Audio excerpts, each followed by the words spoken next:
we were all born in Vienna. Dory and Diana in 36, Freddie in 37. All my fathers. Vivian in 44. Vivian in 1944 by the U.S. So Vivian is out of this picture and all to completely. So, do something on your nose.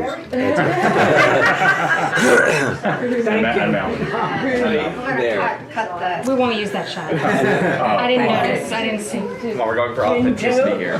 The other part that is part of this whole family business is my whole family. My mother and father were both born in Poland, but as they were getting up in the social class a little bit in Poland and their finances, they decided Poland was very much more restrictive to Jews. Austria was not. So my grandfather, who had an optical business even in Poland, decided he was going to move with his 4 sons and 1 daughter to Vienna, and they arrived there in the early 30s, like 30, 31. That's how Vienna gets into the picture, and why Dory, Diana, and me are all born in Vienna, because the brothers married in the period of time between they leaving Poland and living in Austria is when most of the brothers married. So they had an optical business. And I was telling you that up to 1938, they were willing to accept the restrictions that Hitler put in place, because prior to that time, one regime after another was rising and falling in Germany. But Hitler, who came into power in 1933, had a lot of staying power. And the Jews was getting worried, almost 5 years when Kristallnacht happened, that he's going to be around a lot longer. And Kristallnacht was an event where state-sponsored terrorism against Jews became the accepted practice. Outwardly, before that, they encouraged it, but it wasn't state-sponsored. That was the big difference. Once Kristallnacht happened and Jews recognized that Hitler isn't going away, things are getting worse and worse for the Jews, we got to get out of here. So my grandfather, my parents all decided to leave Vienna. And where would they go? Well, they had business contacts. My father had business contacts in Holland. 3 other brothers had from other places. So my father took his family to Holland. Uncle Benjamin and Leah with Diana went to England. My Uncle Charles, which is Doriana's father and Eddie's father, they went to Italy. My Aunt Lola, whose husband was also in the business, went to Egypt. That's where the eggs came from. Right, and she learned a lot of the Middle Eastern type of foods in Egypt. Right, on Passover when we have those eggs, that happens to come because Aunt Lola learned how to make those eggs in Egypt. So I tried. So Aunt Lola's children were born in Egypt. All my cousins, Herbie, Doris, and Eric, were born in Egypt. Just like Dory and I and other family cousins were born in Vienna. Okay, so the whole Kurz family moved out. There was a fourth. So I said to you, there was Holland, England, Italy, Egypt, and the 5th one, Yugoslavia. When they left to Yugoslavia, and they arrived there apparently, but Hitler's the army kind of overran Yugoslavia very soon, very early on. They were caught between Russia and Germany. You went to Yugoslavia? What's that? You went to Yugoslavia? Uncle Michael. We never heard from him again. I'm going to show you a picture about Uncle Michael. I happened to find a picture of my father, Melech. His name was Emil. It was Yiddish. It was Melech. Uncle Michael and Uncle Charles. Those 3 were in the army together in 1916, and I have a picture of them. It's upstairs, but I'm not going to get it now. It's too much turmoil if we get it now. So let's just keep it. Let's keep it together.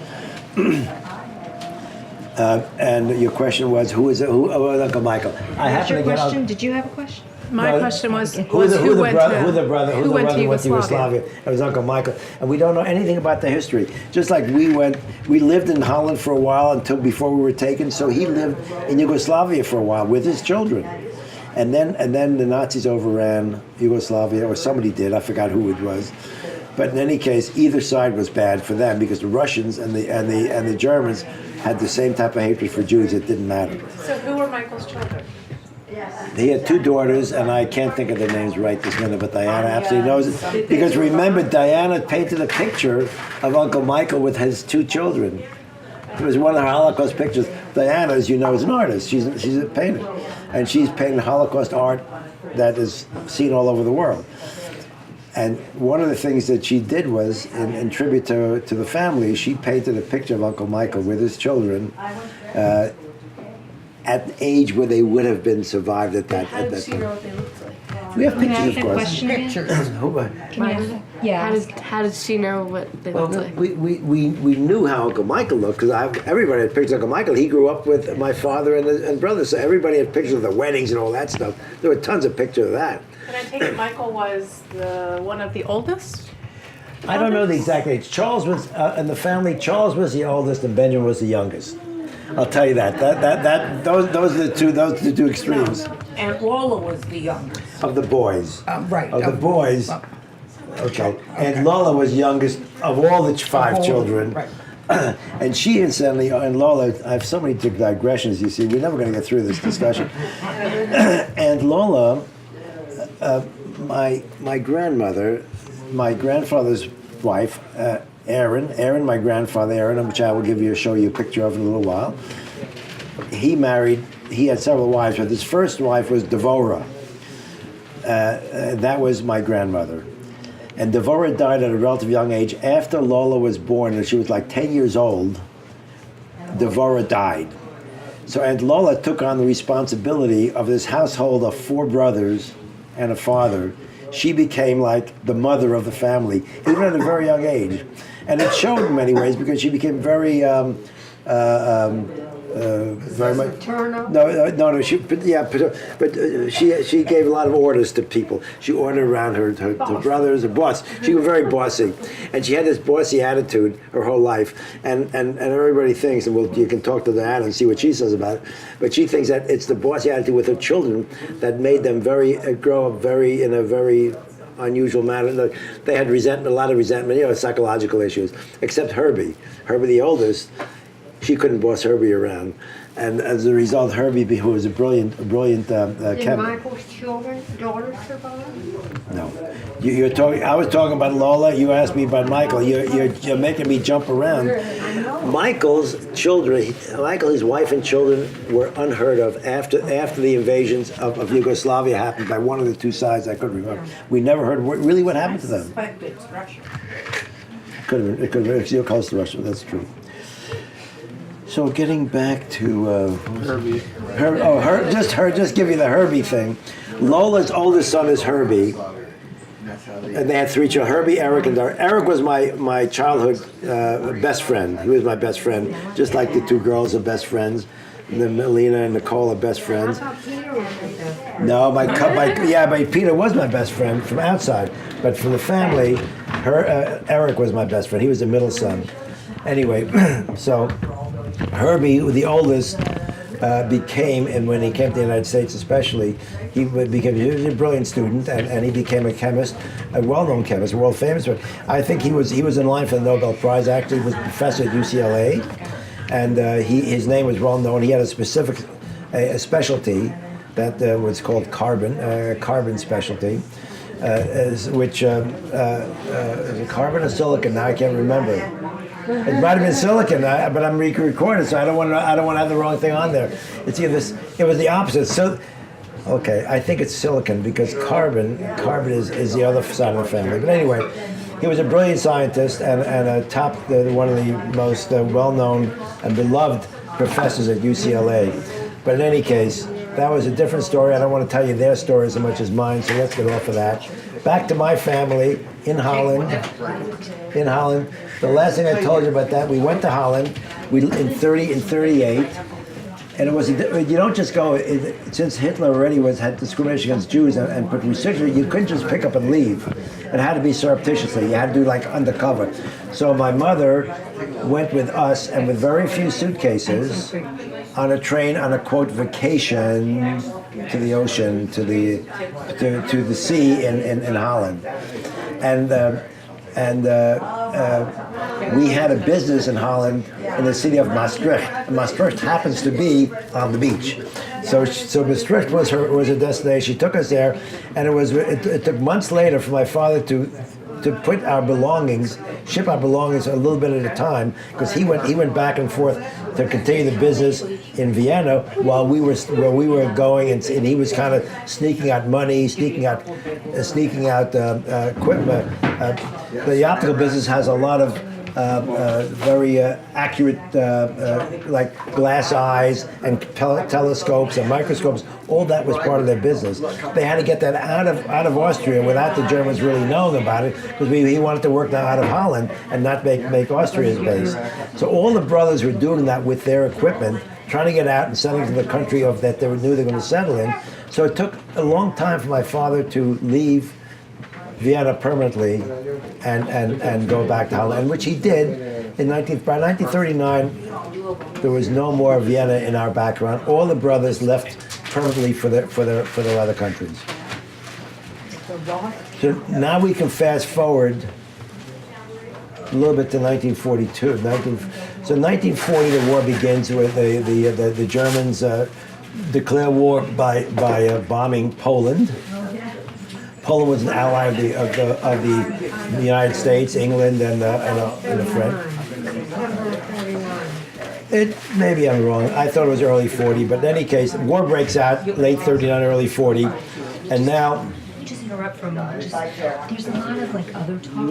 I don't know if you want to tell the in-depth story now. I mean, you can. Because I have a captive audience of a couple of kids here. Yeah, so you do want to. Okay, good. I didn't know if you were doing it for me or for them. Oh, I see. But so what you're suggesting is because maybe I'm doing it really for Sharon, who asked me to give as much of this history as I could, and I told her. It can be a little more abridged. A little Okay, I have a hard time abridging, but you're right, because not only that, we have to have a service pretty soon again. So I might have done something. No, I think you're good. Okay. So I just want you at this point, we're having a nice life in Holland, but in 1941, the Germans invade the countries around them. And Holland is the first country because it's the weakest, it's the smallest country, and the weakest. Of course, they attacked Holland first, and when in 41 we're already again under the same Nazi system that we try to get away from. My parents, and that starts all the issues about additional restrictions and less freedoms and all that for Jews. And in 1942, my father, who could no longer conduct his business, went and became like an investor, a stock investor, and he went downtown each day to view the tape and to invest whatever he could do because he had no other way to make money. Well, the Germans had a system whereby whenever anything happened which was bad for the Nazis, they would round up some Jews as punishment, and he was caught up in one of these roundups downtown in the central part, and they could identify Jews because only Jews were always in yellow stars. So you could always tell who the Jews were. And he was sent on many other concentration camps. We knew where he was. My mother tried to get him out. That was the time he could still barter or do something with the enemy, so to speak, with the Nazis, to get your husband or child or brother or father. If you had the right contacts, you had the right money, or you had the right somethings. My mother had the right contacts, I'm sure, because I don't know that for sure, but the reason I know because the things that happened later on that you guys know about the issue of how we got put on the list of exchange Jews, that whole thing was only influence because she had the right contacts, she knew the right people. So I'm sure she tried, and we remember that she tried very hard to get my father out, but the problem was he had a second strike against him. The Jews had to turn in all their money to the government. They'd get a receipt for it, but you couldn't have the money. My father decided not to turn in all the money and took a lot of his money and put it into a diamond. At least one, if not more, but one very big diamond. And one of his Jewish friends found out about this diamond, and he told that in order to enhance his own position with the Nazis, he turned in my father. So when he was rounded up, His name was already on a list of Jews that had a different strike against him. My mother tried to get him out from being one of those bad Jews.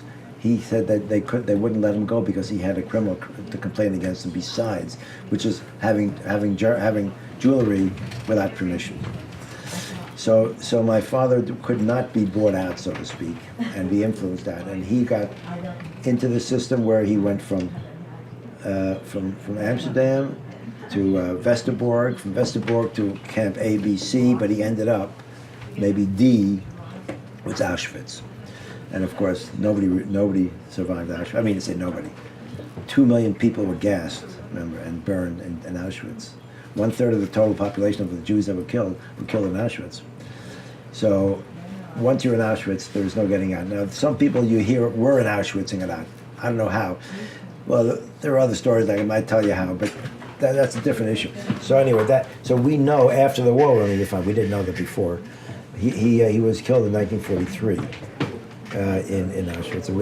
I might even know the month because we have some kind of document, a list of some. We saw it somewhere. And we saw it. Yeah, we saw it exactly. Right, we saw it in Holland and never followed up on it. That's true. You know, in the same trip that I told you was a bunch of coincidences happened. We went to Holland to try to arrange this, bring my mother here. We found a museum that had my family name and a lot of history about my family. Right. And the director told us to go to the archives. Right. And 5 minutes before it closed. It was 5 minutes before. Not only was it 5 minutes. It was 5 minutes before Shabbos too. It was Friday afternoon. It was Friday afternoon before 5 o'clock, and we had. I think it was Friday. Anyway. We couldn't. We just took some quick notes, and I wanted to go back and look through all these notes again and go, because I got the name of the guy in this archive company that I could write to. Haven't done it. Okay, different issue. We found a listing of some history about my parents and what happened to them and the issue of that diamond was in that history. And they know who took it or who sold on it. There was some additional history, and we were trying to chase it down. Dory years ago, we all knew about this story long before this other thing.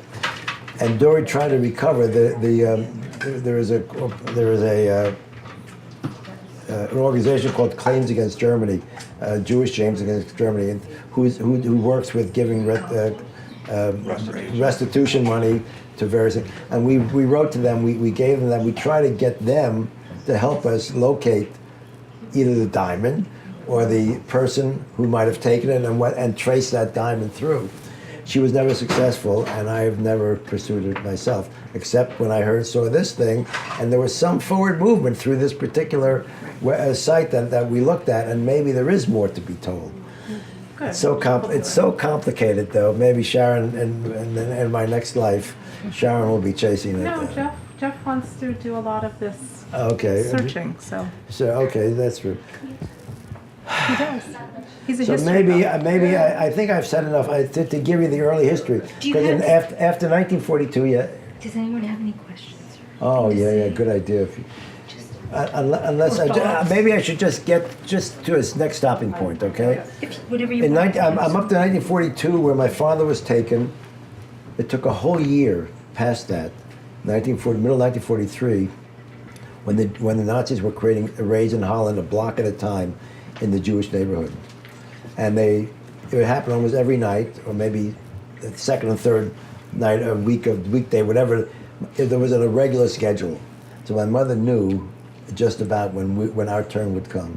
So she created these hiding places, and that when the real thing came, because this wasn't the first time we had Nazis banging our doors and demand things, but they were not to arrest us. They were for harassment or something like that. But this was the real thing. We knew the real thing because it happened in the middle of the night, with trucks and very fire engines and policemen with dogs going up and banging on doors and shouting out. And there's total fear, create fear and get people out of their houses. And there was always delay, and they tell you to hush now, to hurry it up. So that was a signal that we should go to our hiding places. We did. I don't think they searched our house, and that's another story. Why not? Because we happen to have a boarder at the house, a Dutch woman who had a boyfriend in the Nazi regime, and she was able to use his name to keep them from searching the house, is what the story is. Do I know this for personal fact? I don't know. Where was your hiding spot? Where'd you go? I don't know exactly, but Dory saw them. Dory went back into the house when she was alive, maybe in the late 90s or something like that, when one of our trips to Holland. She decided one day to knock on the door of our house, which was 108 Scheldestraat. I know it. I'll know it forever because I had to memorize that as my address in case we were somehow separated or not. 108 Scheldestraat. So she went back and knocked on the door. She said who she was. The people welcomed her because they knew our story. They knew everything about us. They were like the second or third tenants in this particular house since 1940 something or other. They all knew our history. They knew our hiding places. They showed her the hiding places. I wish I knew that when I was there. When I was Yeah, out now, I there. don't know if the same people are But still. you weren't in Holland. I was in Holland and I went to see his house. Yeah.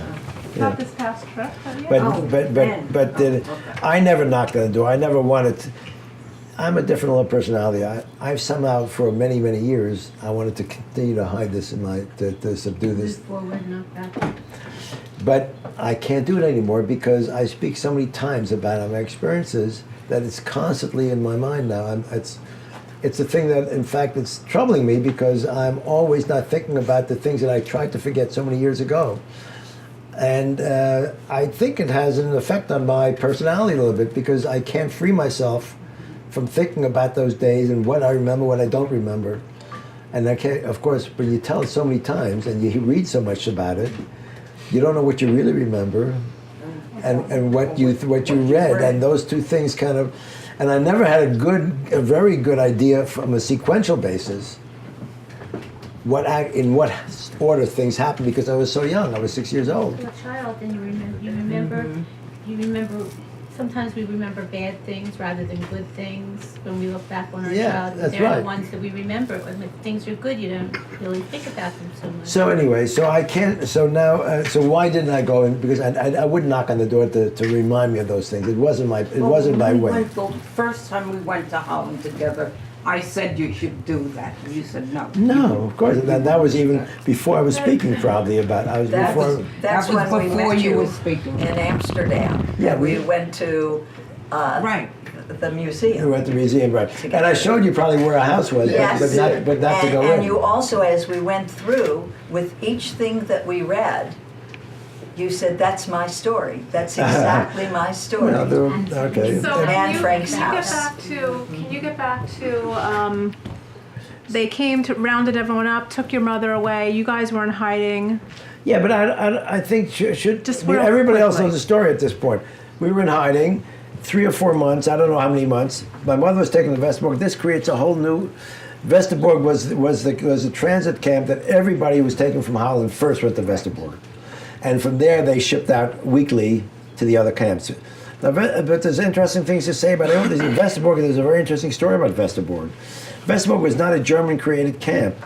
Westerbork was a Dutch-created camp. The Dutch created the camp of Westerbork for the Jews and other people, not only Jews, but primarily Jews who were fleeing not Hitler over the last 5 years, and they were flooding into Holland, and Holland has no place to put them. So they created a camp or a community called Westerbork, which didn't have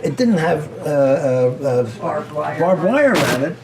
It was a small huts and things with minimal conveniences, but it allowed people to be housed, just like we're trying to do with the immigrants that are there now. You know, the boat people. We have to bring them someplace so they could live at least for the temporarily. Well, this was Westerbork. When the Germans invaded and then took over, they put barbed wire around, and they created 2 communities: the old Westerbork and the new Westerbork. We were in the new, but in that community, in the old Westerbork, there was somebody my mother knew. They were friends, or they were cousins, or distant cousins, I think. When my mother went there, she already had a leg up because she could talk to somebody about what to do, how to do things. Westerbork was an unusual place anyway. outside services could come into Westerbork. The Red Cross, the Yiddish Rod, all the support services were freely allowed in and Were out. you with her? No, we were No, I hidden didn't children. think so. We were hidden children during all that time. So now the story comes. What made the difference? The difference was my mother got wind of the fact that the British had rounded up Nazis, the British of the Middle East. They were the power in the Middle East, in Palestine and Jordan and stuff. So the British had rounded up German nationals, and they were willing to trade German nationals for Jewish nationals. There were two trades. One was for people and one was for trucks. I'm not sure which one was, but in any case, lists were being formed of who would get traded for these nationals. My mother got wind of the fact while she was in Westerbork that such a list was being formed. And there was, again, I don't know any of the details. Remember how young I was, and this, what I understand and what I'm told is, she got us. This list was already long formed, and now I heard recently that it may have been my uncle in Israel, in Palestine at the time, Uncle Elias in Israel, who told her that this list was being formed. She might have got mail. I got this from somehow, one of my cousins happened to mention that the other day, that it was Elias that really alerted her to the fact that this list is being formed. I don't know how she found out, but she was very, intuitive, resourceful, and as soon as she found out about the list, she had herself and us put on the list. How did she get it? But it turned out the list was already formed. But there was a family, there was a woman, a Weiss, with two children who was on the list. Either they died or somehow they were no longer going to be on the list. So my father had a cousin named Weiss. So my mother took the name Weiss, and she got herself put on the list as a Weiss with her two children. And then every Tuesday out of Westerbork, a transport would leave. Ray, where are you? Ray? Yeah. Go downstairs. Could you go downstairs? There's one picture I want to show. Over the treadmill is that picture from Westerbork. Could you bring that up? I'll get it. Okay. No. Rachel knows where it is. So every Tuesday, I think it was, the Germans put out a list of all the people who must appear at the train on that Tuesday. It'd be 1,000 or 1,500 at a time. These trains were huge, all kind of cattle cars and passenger cars, but many, like 50 cars. And this with that many people would be told to go, and they would be shipped out. Every one of those trains, everyone went to Auschwitz. There was a news that there's going to be a shipment out, a train of all the exchange Jews which are going to Bergen-Belsen. So this was a month in advance apparently. My mother, we were not in the camp, we were hidden children. My mother somehow got word out to the underground. I don't know how the hell that she did that. Out the underground, send the kids back. We're gonna go be exchanged for things. So sure enough, I want you to remember that where were we? Well, we were in 100 different places, maybe 20 different families we went to. When we were hidden children, it wasn't go with one family. We were there for a week, 2 weeks here, sometimes in the country, sometimes in the city. Sometimes we had to be very quiet. If we were like in an apartment house, we weren't allowed to make any noise. We have to sit in our beds all day until the people came home at night. And we did all these things. We were young, but we did all those things. When we went to the country, we could be the city cousins. We were city cousins sometimes. And as soon as any suspicion arose, we went on to the next place. So I assume these were Gentile families. All Gentile families. Who arranged all this? I think it was Uncle Opp. Uncle Opp was Abraham Rose, R-O-O-S. Very close family friend, Jewish, but he didn't look Jewish and didn't have any. He wasn't like a visible Jew. He mixed in well. But he was a very powerful man and seemed to have a lot of influence. He was very good friends of ours, and I think my mother got all that through the underground stuff, I think she got it through Rose. His name is Rose. But if I say Rose, everybody thinks R-O-S-E, so it's Roos. The Dutch pronounces it Rose. Uncle Up, which we eventually called him, probably was instrumental in where we were as hidden children.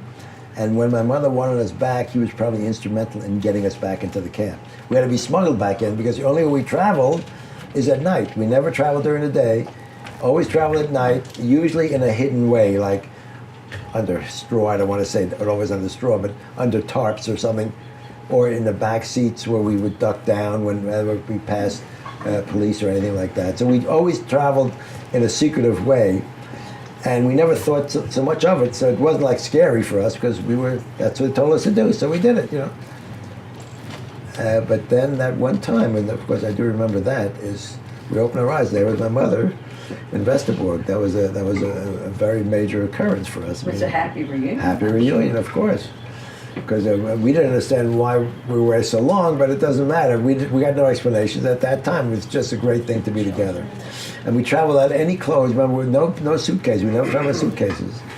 We only traveled as light as we could because we were caught. We didn't want to look like like people who were escaping or something like that. We weren't allowed to.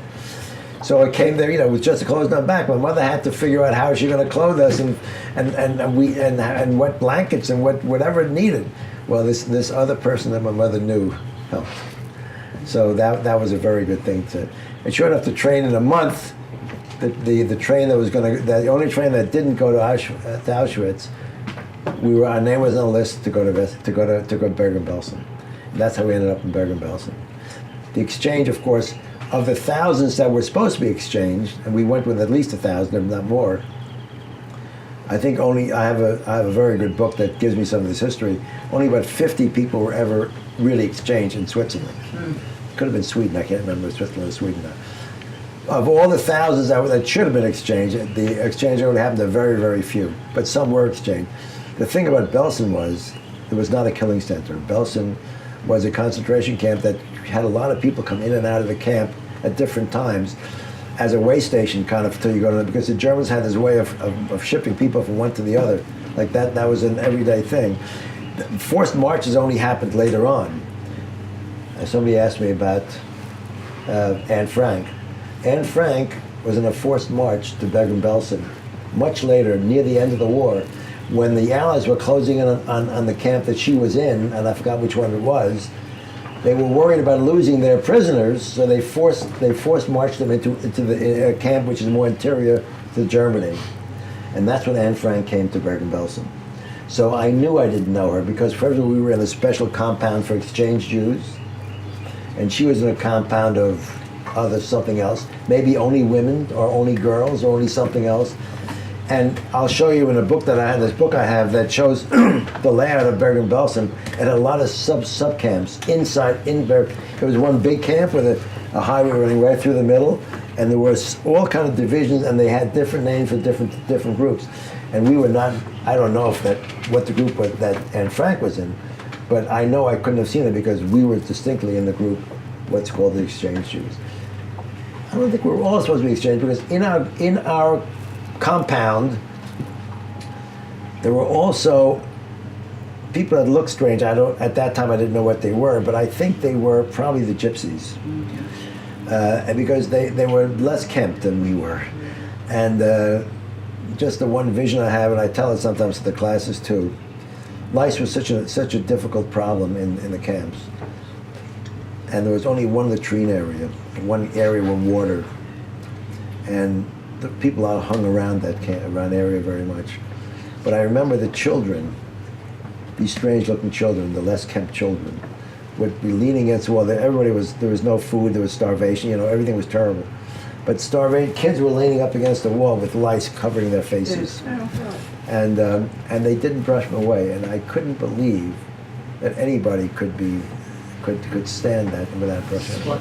So they were almost, maybe they were almost dead already, these children. They had no will to live. They had no feeling about them.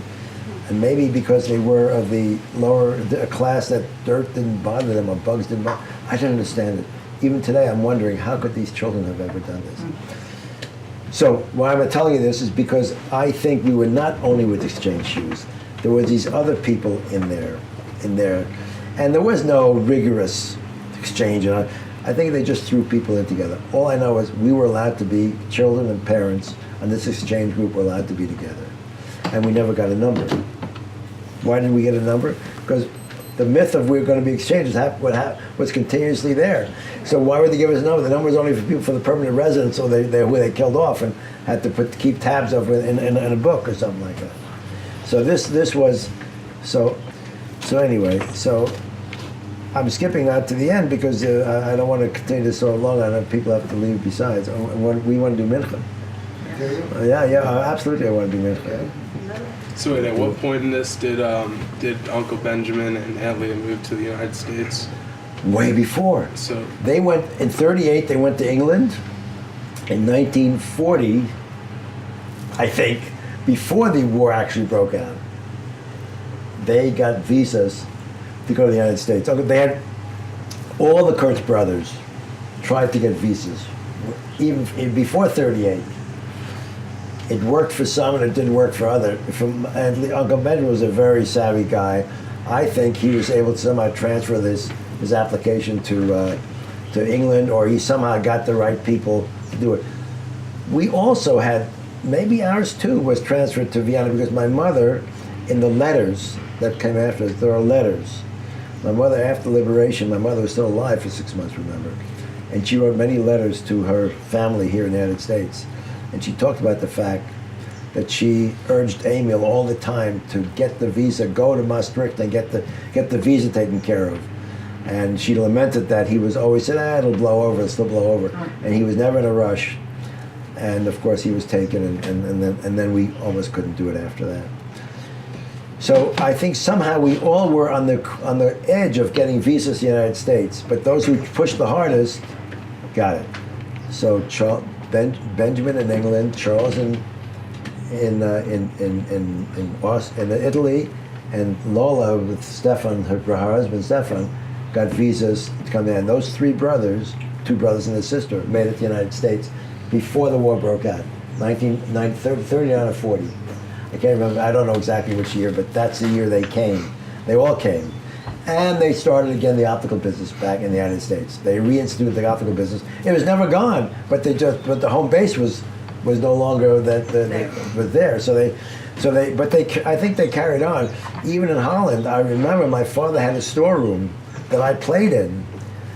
And one of the things I remember playing with is the glass eyes. I used to walk around with the glass eye because they were selling glass eyes, and they had telescopes and other things like that. So I used to play with that stuff. So I know he was able to rescue some of his goods from Vienna to Holland, and that room was intact when he was taken, because we knew about that room. We weren't allowed to play with it,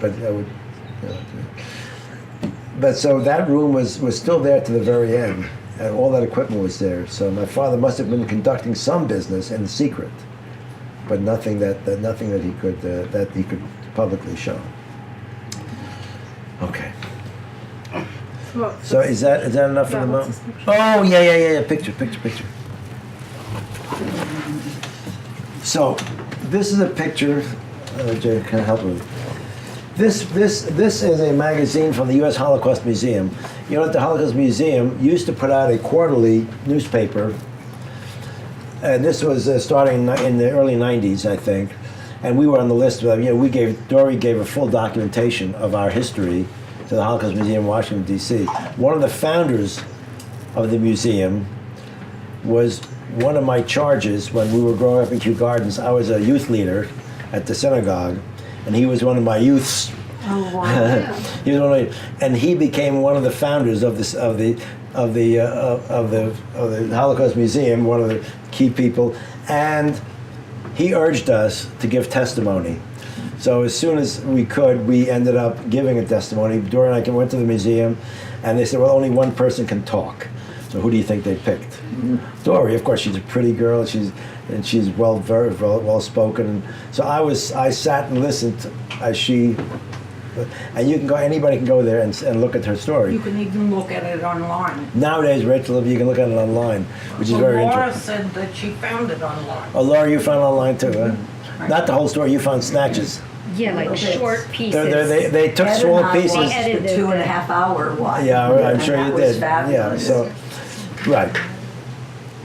So okay, so the Holocaust Museum. So we're on the list, of course, to get the mailings, and there's always a headline story. This one is 50 years ago, the tragedy in Warsaw Ghetto. Plus, on the second page was Holland's Westerbork camp, a way station to genocide. So, what does it show? And it has a story about the train leaving every once a week, and these people are standing in line with all their luggage. Happy it's going to be because they were told they were going to go resettlement to a workplace so they can be free and whatever. So the people they're smiling, and there's a lot of smiling faces. You do see cattle cars up there and passenger cars, but how they went, maybe they didn't care. I don't know how they could be looking so happy with all their luggage, but yet they are this way because the myth was you're going to be resettled. There was hope. So I remember, why did I pick this? Because I'm telling you, we were shipped out on that special Tuesday. I remember standing on this line. You know what? I don't know if you remember when the Barak went down years ago to the Holocaust Museum, shortly after it opened. And in DC, and we're walking through, and there's the whole display on Westerbork, and you stopped in your tracks.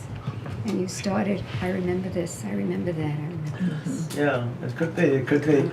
Although I remember less from Westerbork per se, except this thing is so ingrained in my mind. Because remember, as a child, I loved cars and cars and trains and anything with wheels and stuff like that. That was my favorite thing, and I was fascinated by this train or anything. And my only toy that I had for the first 4 years of my life, I mean, for the middle 4 years, from the age of 6 to about 8.5 or 9, was a wooden car. That's all. That was my own. Dory had like a floppy doll, and I had a wooden car, and we made all kinds of games out of those things. We created tracks in the ground, in the sand, in Bergen-Belsen, and we there almost a year and a half. What did two children do by themselves? We were not allowed to play with any other children, incidentally. My mother forbade us to do that because of the lice, and she either created games for us or we created our own games. I don't know exactly, but Dory and I were together by ourselves every minute of every day, without any other children. Even though there were tons of children in the area. Two twins that you were friends with? You remember that? We did. You found them. Yeah. And as I sit here, I can't remember. Beppy, and one of the girls' name was Beppy. Beppy was the girl, I think, and then there was a boy. There was a girl-boy twin. And we were friends with them, and we could play with them, actually. Maybe I'm wrong about only together. We were able to play with them because they have the same mind. Their mother was always careful, just like my mother was with us. So we were able to play with them, but I don't remember actually playing with them, but we were allowed to, I think. But in any case, we created these games out for ourselves. We did it with everything. We did it with food, you know. And I tell that story sometimes, and maybe people don't. Hunger was such an overriding issue in us all the time. We got only a loaf of bread, a piece of bread this thick maybe, and some kohlrabi soup, which was like a lukewarm soup made out of pig food, pig vegetables that they would boil up with this water, and that was basically our nourishment. And in order for us to be not so hungry, my sister and I decided we have to eat our breads very slowly. I mean, we would carefully spread out something like a piece of paper or something like that, and cut our bread into very small pieces, and we would time it, like 15 minutes we would count or something like that, time for another bit, and we would eat a piece of bread. And we would do that for maybe a whole day, maybe a whole month, I don't know. But I remember it was a game that we played a lot in order to make our food last longer. Of course, it does the exact opposite, you realize. By never having any solid food in our stomachs at all, made us more and more hungry all the time. And my mother didn't object to it, apparently, because we did it. Because if she objected, we would have not have done it. We were very obedient children, you know. It's the only way we could have survived. She gave us good instructions, and we were good kids, and we followed her instructions almost every time. So maybe it's enough. Let's do mincha. Can we do mincha? Sure. anyone wanna I say guess we should anything? I think Yeah. it's a good idea to maybe for questions. No question. Or not, Oh, or just make a statement. You gotta have 1,000 questions. You do have? Yeah. Okay. Wait, how old were you when you were in? Okay.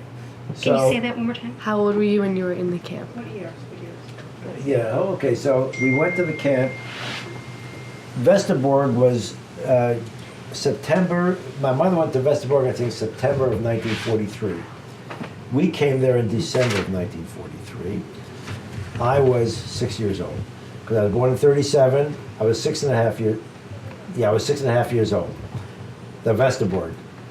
When we spent till April of 45, we spent in Bergen-Belsen. So that was about 16 months in Bergen-Belsen. So that gives me till about 8. And I came here I was on the ship, the Gripsholm. Don't you have like I have the picture there, yeah. Yes. I came here in August, we landed August 5th, but we were on the ship July 29th, 1946. Your birthday. On my birthday, and I remember the captain of the ship stood me up in the center of the dining room, and the whole dining room sang happy birthday to me. So I remember that very well. So that's the ages. The ages was, this whole process started at 6.5 and ended on my 9th birthday when I entered the United States. So on your 9th birthday you were in the United States? Or it's really August 5th. August 5th is the date that the ship landed.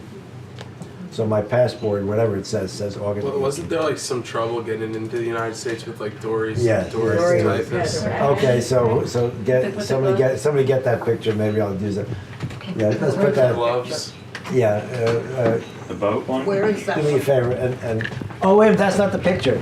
Oh, You're yeah. right. Right there. There's a picture of you. Yeah, but holding the sign. it's a different picture. Yeah, Okay. no, that's not the picture. One in the New York Times. The New York Times had it. Yeah. We don't need Okay. that right now. Okay. Anyway, we came here and you know, it happened to be Mayor Dwyer's sister was coming on the same ship to surprise her brother on her birthday, the mayor's brother. So they sent the news media all went out to greet the ship so they could photograph the mayor's sister. But what they photographed instead was 2 little children traveling alone, refugees from Europe. And our picture ended up in all the newspapers. They got the captions. They got the captions all wrong because they call us Czech children. That they're doing. But in this paper, every paper had it. We haven't. But Dory happened to save that particular one, and it was among her papers when she died. And I looked through all her stuff, and I decided it's really too valuable to just keep it because it was already turned brown. But I framed it under glass. You now take it on your speaking Of course, terms. it's the last exhibit I give to schools, and that picture and the picture and that's what the question was that you asked me. There's another picture from a different paper that I have a copy of. I'm holding a little package tied with tape, brown paper package of people. So refugees would put their belongings in a paper bag and tied with string, and this is how they came to the United States with all their belongings. So the reporters gave me such a little package with wrapped string, and they wanted to picture that would enhance the picture, and so I have that picture, and I wish I could show it to you. I know where it is, but it's not that one because that's one without that paper bag. The other thing that is in all the pictures, I think, is Dory has a white glove on in the picture, and of course Dory didn't wear a white glove from here to here. She had a rash, and at that time the ship came into New York Harbor, and in the past they would go to Ellis Island first, and all those who were undesirables or had some diseases would be left on Ellis Island, and the rest of people would allowed to go by ferry to the mainland. Well, this time the ship already was at the mainland, and the new system was if anyone was sick or infirm or was any way questionable, they would ship him back to Ellis Island, and there you'd live either until you were better or you'd clear. She had impetigo. Yeah, she had impetigo, which is a rash, which it's a little it's contagious. But anyway, the ship's captain and the officer, the medical officer, knew that she would be shipped back to Ellis Island at the time, and they gave her this glove to wear so she could fool Covered it up. she covered up and fool the inspectors, because we were really truly, for that little time, we were kind of very much in the eye of all the because we were two children traveling alone. You know, we were sort of celebrities in a way. Everybody paid a lot of attention to us, and they didn't want the end of this journey to be shipped back on. So they colluded with us, and that's how we got past the customs or whatever it was called, to go past. But that's only it's only a little embellishment of the story. But they did do that, and it shows how much they cared about us by giving us, by giving her this little cover to cover up things they knew it'd cause us trouble. Anyway, and the real nice thing on that was that we got off the ship, all the Kurtz side aunts and uncles were there. And Leah, Uncle Benjamin, and Lola, Uncle Charles, everybody was there, and they kissing us and all kind of things, welcoming us to this house. Did you remember who they were? Like, were you so young that you didn't recognize them? No, of course I recognized him because Uncle Charles came to Holland after my mother died, and it was decided we cannot get a visa to come to the United States from Holland because too many people wanted to come on visa. The visas were closed. Uncle Benjamin found out that if we went to Sweden and established residence in Sweden, we could then get a visa much faster. So Uncle Charles came to Holland and accompanied us by plane. At that time, it was unusual. We took a flight from Holland to Sweden, and we were in a boarding house in Sweden for about 3 months until whatever time they allowed us to get a visa. And then that's why we were on a Swedish ship. The Gripsholm was a Swedish ship, because we shipped out of Sweden to the United States. And the trip took 14 days. It was That's long for that time. Yeah. Because in '39 it took us 10 days. Yeah, and I think because they were the bigger ships. The Gripsholm was a pretty small ship as far as I remember, and as far as I shipped. And the ship to me looked huge, but I know it was a small ship. So your uncle that went to England and your uncle that went to Italy. Did they all come to the States? Charles went to Italy and he came to the States. Benjamin went to England. Yes. And my aunt and uncle went to Egypt. And they all That was Aunt Lola and her husband Stefan. Those three survived. My father didn't, although Dory and I did. My parents didn't. And Uncle Michael, we never heard from, and obviously he didn't make it either. So that was the saga of how the family was able to survive, at least partially.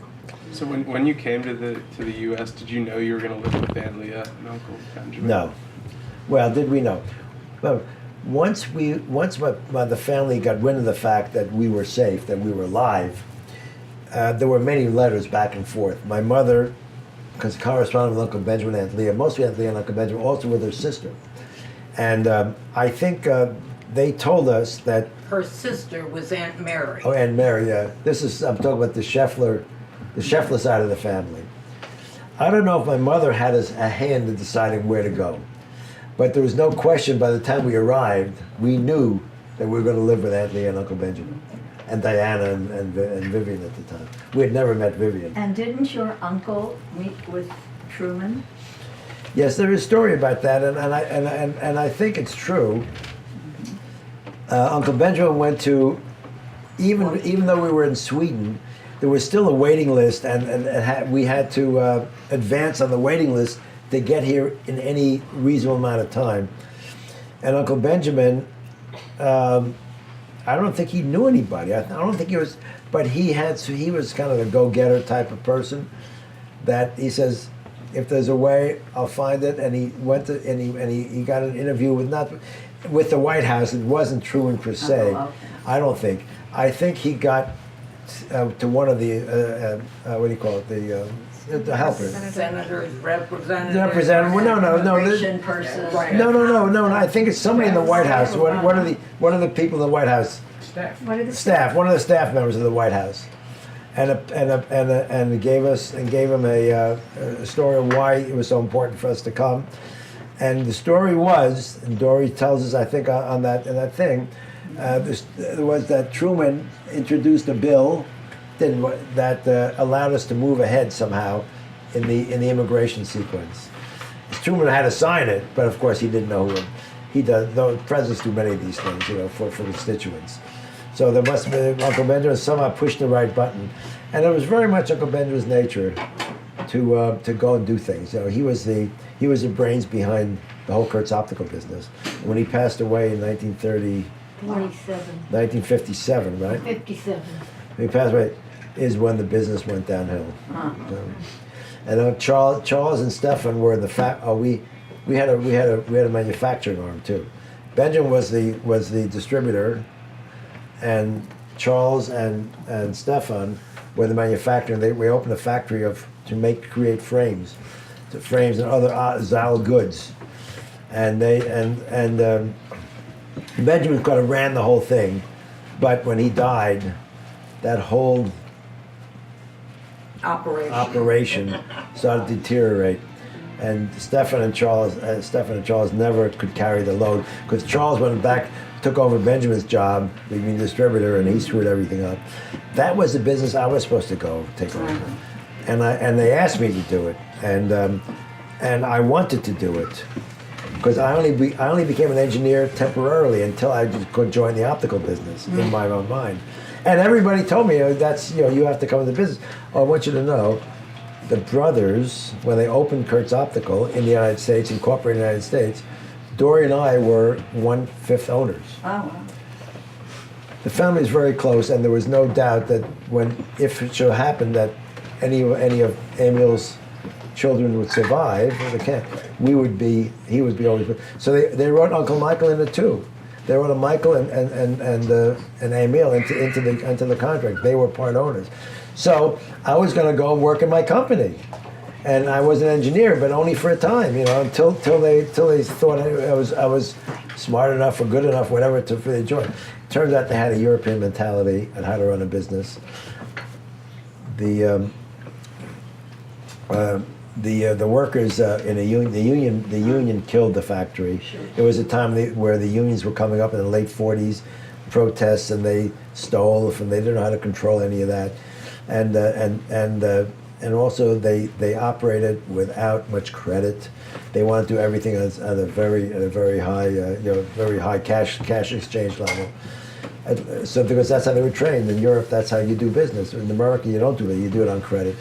Benjamin had a different approach. He knew how to do it, and he set up a whole business, a lot of credit. In fact, I used to do the books.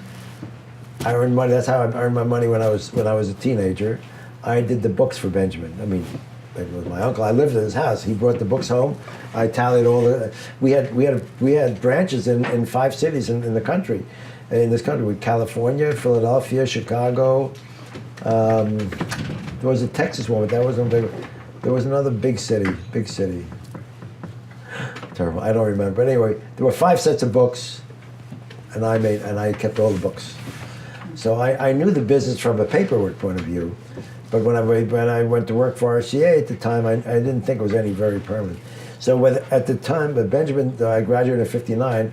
I guess by early '60s, the things were going ahead and downstream, and they wanted to talk to me to see if I wanted to come into the business. So of course, that's my thing.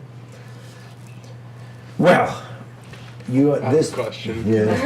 Kind of a little off topic, but while you were like in hiding and while you were in Bergen-Belsen, was there like any education? Like, did your mom try to teach you stuff? Oh yes, my mother always taught us things. I mean, not only book-wise, yes, but we had no formal schooling. But my mother taught us everything, a lot. In the beginning, when we first got there were some youth groups that were together. When you first got there, Bergen-Belsen wasn't as oppressive in terms of its diseases, and there was an infirmary, as a matter of fact, and there was maybe even a staff with a nurse or a doctor. I don't know. I know for the infirmary because I got very sick while I was in Bergen-Belsen, and I had to go to the infirmary, and there were no medicines at that time, but my mother got her work assignment changed to be the caretaker of the infirmary to take care of us. But your question was what? Like when you were being hidden, like did you go to any school or? Oh, hidden, no. I never went to formal school until I joined the 4th grade in PS 225 in Brooklyn. Because when we first, Didn't you go to school in Sweden? It's a boarding it was a boarding school, and I don't.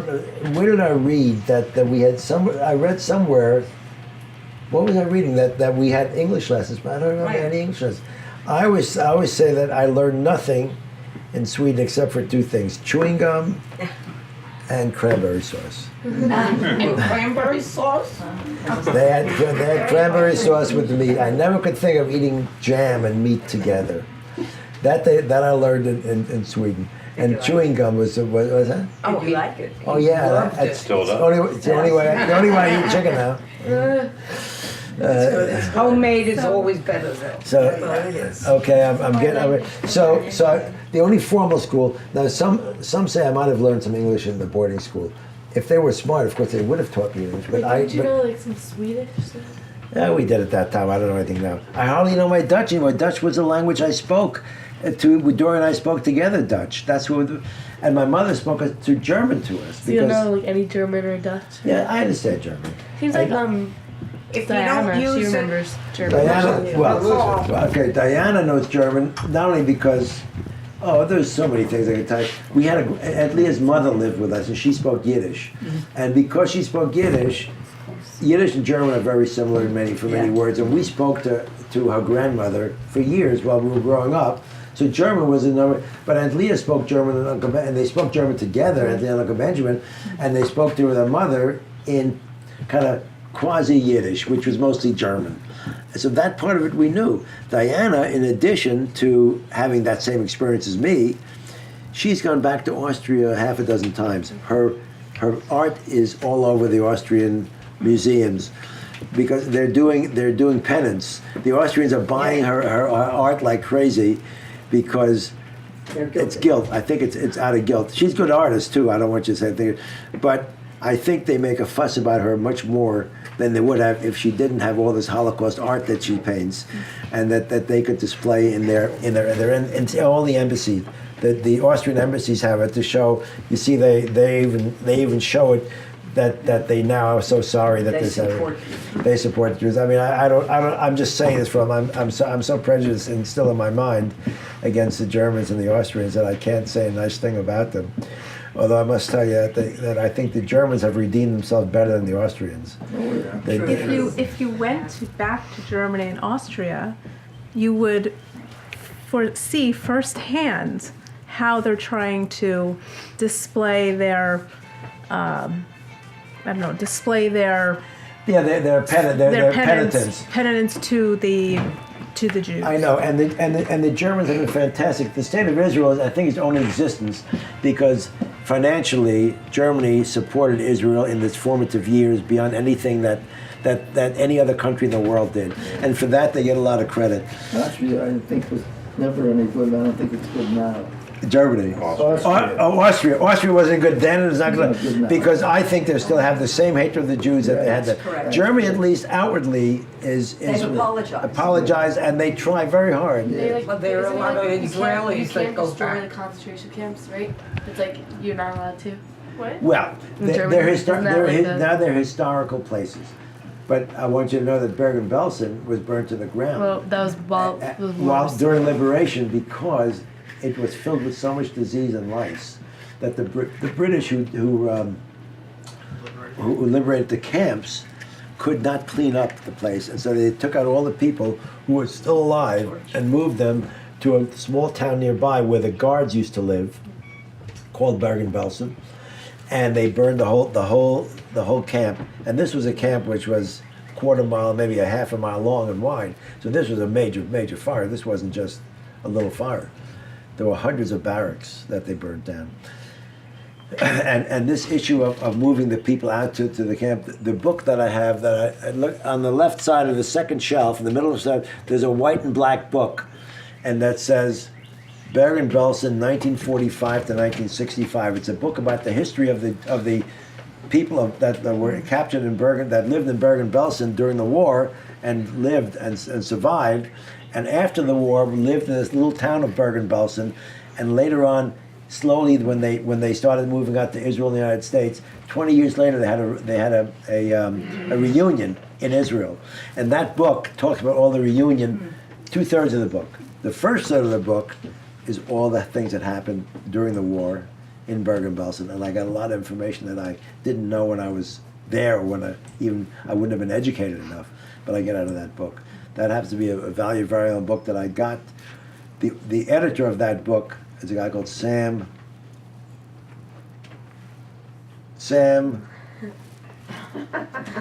Starts with an M. So his brother, anyway, owned a company, electronics company in Long Island. His brother, his younger brother, who was not in the camp, but Sam. It's on the front of that book. Sam was in the concentration camp with us. He became the editor of the book. His brother had it on the shelf, and I, the RCA representative, were doing business with them, and I was the guy that did. And he knew Sam's brother knew my history. No, not that one minute. The middle group. Middle of the second shelf on the left. That big book. That's the one. Sam. Nathan?